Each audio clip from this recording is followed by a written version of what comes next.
Sometime in the next year, the BBC governors, not the government or MPs, will decide whether or not the over 75s in this country will continue to get their television licences for nothing.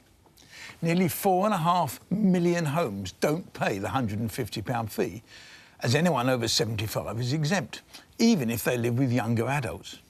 Until now, the government covered the cost, the money going directly from the Social Security budget to the BBC. But from next year, BBC governors will decide whether the system continues. This is plainly ridiculous. How are the BBC governors qualified to take this decision?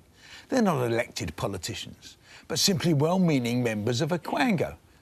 Personally, I hope they scrap free TV licences for all over 75s and find a way of paying for only the poorest old people.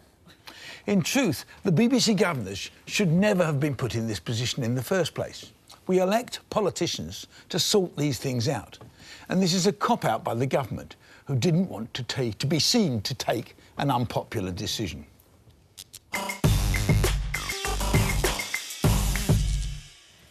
Every week I go on my Twitter, right? Every week I go on my Twitter. This is a different point I'm going to make, and I'm not going to make the point that it's all right for you to say this should be scrapped because you can afford it. I'm not going to make that point this time.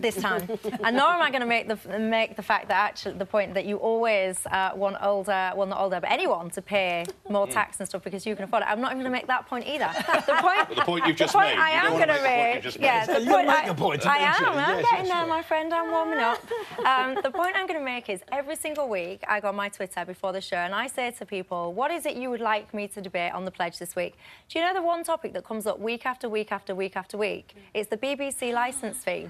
Week after week after week after week, people say to me, please will you debate the fact that the BBC licence needs to be scrapped? Yeah.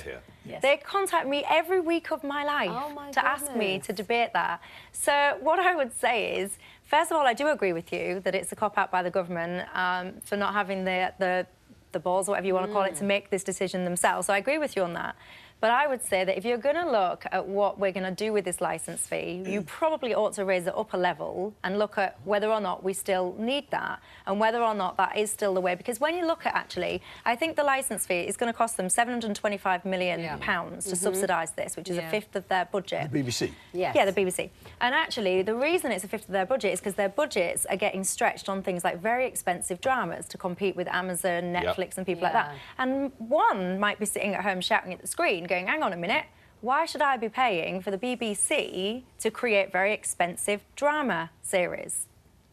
And that's where I shall end my point. The BBC should be ashamed that this is even a matter for debate. There is absolutely no justification to take TV away from one of the most vulnerable and ignored sections of society. I agree. TV is a lifeline to many old people from the outside world. It stops them from being lonely. It stops them from being isolated. And for them to even, the BBC prides itself on being a champion for civilised values, for a responsibility towards marginalised group, but they want to pickpocket pensioners. And it's a fallacy that all pensioners these days are well off, because they're not. The BBC's own stats say 1.9 million pensioners are living in poverty, and 1.5 million of them are living solely on the state pension alone. That's all they've got. And that's £7 grand a year, Greg. So if you take away 150 quid from them a year, that means something. Sure. Which is why I said, let's look and find a way of paying for this, for the poorest. OK, so you means how much does that cost? How much does means testing cost? Well, we do means testing. We all do means testing. How much does it's called your tax system. There's all sorts of ways. No, but I mean, how testing. much of the 725 million would they get back? Yes. Well, on your figures, about half, I suspect. About half. Can I just pick up on what Carol said? And, Carol, again, I don't know what's going on the show today, but I keep agreeing with people I never agree with. Carol, I totally agree with everything you said. So this is a statement from Caroline Abrahams, who's the charity director at Age UK. And what she says is for 1 in 4 older people, the TV is their main form of companionship. The question for the BBC is therefore how they intend to fulfil the responsibility they have taken on as regards to the TV licence concession for the over 75s, who are amongst the most loyal and committed viewers and listeners, the majority of whom live on only modest incomes. And if you look at that, they're saying, what is this? Almost 4.5 million people who watch the BBC are over 75. That's such a huge chunk of their audience. I have a Not choice that many here. people are watching I have a the choice here. BBC. Do I watch my old mate Greg Dyke get beaten up by 4 of us, or do I come to say, I'm just going to join in? Greg, you're talking... It's good to see. Yeah, well, what did you think? Did you ever doubt it? The House of Commons Library, let's take a look at this. As Michel said, this is the amount of money raised from the licence fee. Try £3.8 billion. Can I suggest £3.8 billion? Can I suggest? And in the days, and I'd be... Because let's remind everybody, you ran the place not that long ago. No. I don't know how... Not Is it that now? long. OK. A decade. But I don't know whether you're aware of the Netflixes and the Amazons and all that. Television, you know this better than I do, Greg, is delivered in such a different way now. As Michel says, the whole idea of a licence fee. I remember once when I was working in America, I described it to some Americans and they were amazed. So they said, so even if you never drive on the freeways, motorways, you only ever use the side roads, you still have to have a licence? And I said, yeah, even if you only ever watch Sky or you only watch ITV, you still... It's done, it's antiquated. Michelle's right, you can't switch it off like that because I appreciate there are funding issues and we all want parts of the Beeb to survive, but make the whole licence fees a done deal. No, I think that's a different discussion.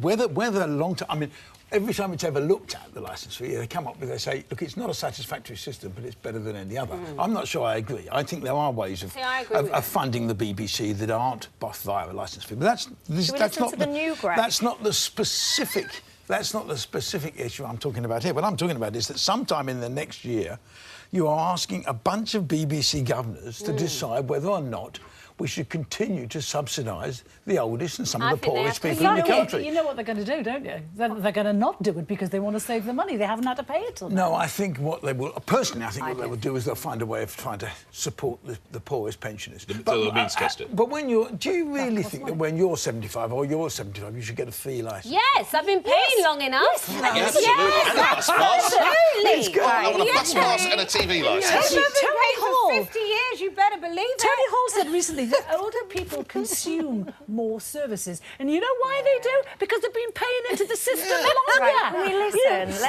Can we just listen to... You should be thanking them. Yes. Let's listen to the new Greg. This is the new Greg, the Director General of the BBC, Lord Hall. Let's listen to what he says. We've got, on the one hand, inflation in the content market. On the one hand, our audience is expecting us to do different things, and you know, their expectations have gone up. On the other hand, real hardship among pensioners. This is a very, very difficult issue, and I suspect, you know, it's one of the reasons why we have to think about it, and the government said over to you, is because it's a very, very hard thing to work through, and I know the board will take that very, very seriously. Tony is a terribly polite man who never... I mean, what he should have said then was, and the government should never have given this to us. Now, when they tried to do it before, his predecessor said, and the chairman, both said, if you do this, we'll resign. And the government backed off. They accepted it, and I think it was a mistake. Because should he have threatened to resign? Who? He should have threatened to resign like Mark Thompson did before him, because actually they've left the governors in a ridiculous position. And what do the governors do? They're there to make sure there's a good BBC. Yeah. And this decision is a decision for politicians. And if it's unpopular because they've got to do it, that's the politicians' fault. But they've got to take that decision. Do you accept if they did take this away from pensioners, that it would make a mockery of their role as a public service organisation? No. You don't accept that? I think you could well subsidise the poorest pensioners. I think all the evidence that you can find shows that actually the number of poor pensioners today compared with 20 years ago... 2 million people living in poverty. Sure. 2 million. So subsidise those 2 million. But don't subsidise 4.5 million. I don't know about you, Greg, but I'm looking forward to my freebies. Yeah. I'm looking forward to my free licence. By the time you get there, there won't be any. Because you paid for it. That's the truth. You haven't paid for it. You paid for what you consume in the year as the BBC. I'm just going to summarise this debate. He wants us just to pay more tax and get less things for free. There you go. Just in case you missed that, that's what he said.